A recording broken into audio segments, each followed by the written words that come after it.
Easter this year, my Mercy, who is together with me here, said something interesting. Lover boy, you mean Facebook is that young? 2004. First, I was surprised that Mercy didn't know Facebook was started 2004, because I talk about it time and again. So I know sometimes not everybody listens to me. But what surprised me more is how our son Zig reacted. What? Facebook is so old.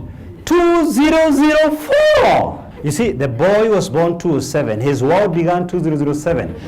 Anything before 2007 is too old. I don't know whether your children are like my children, because the last 20 years there has been a phenomenal change in technology, so much that my own two children think I was born slightly after the days of the dinosaur. I still think I'm young. They think I'm almost expiring. But if you look at what has happened the last 20 years, the world has almost been the same for so long. Something phenomenal has happened, and we live in different worlds with them. Let me tell you this, all of us have biases. Some of them are universal. For example, whether you're conscious or not, we tend to trust tall people than shorter people. By the way, if you don't believe it, just go to a strange neighborhood, and if you're lost and you meet some boys playing football, as they traditionally do in Kenya, you're likely to ask the tallest kid in the team the direction.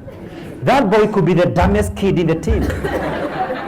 But the natural tendency is to ask the tallest among them. So the men here who are short, remember this, you've got to work twice as hard.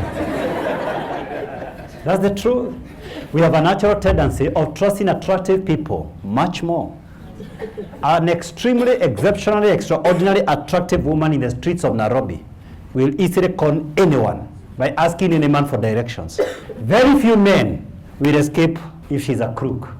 I hope that the attractive women can use the same energy to do proper marketing, maybe of proper products. The average African has a natural tendency of trusting white men than our black people. So if a white man here in Nairobi opened a restaurant or a boutique or an electronic shop, honestly, the average African is likely to trust that shop than our fellow countrymen and women. Is that a fact? I'll never forget much this year. I was invited to speak in a conference for women in digital technology. What surprised me a little bit was the fact that I was the only black trainer in that conference.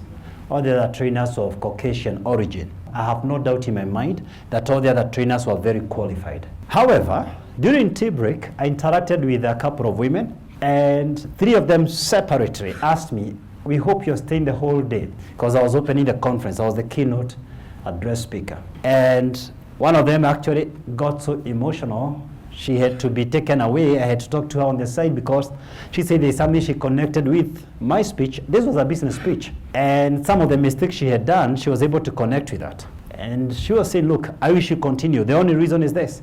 You can customize the message. You are putting it in our local context. And let me tell you this. While we invite these people to do jobs right here, they will never invite you to do jobs right there.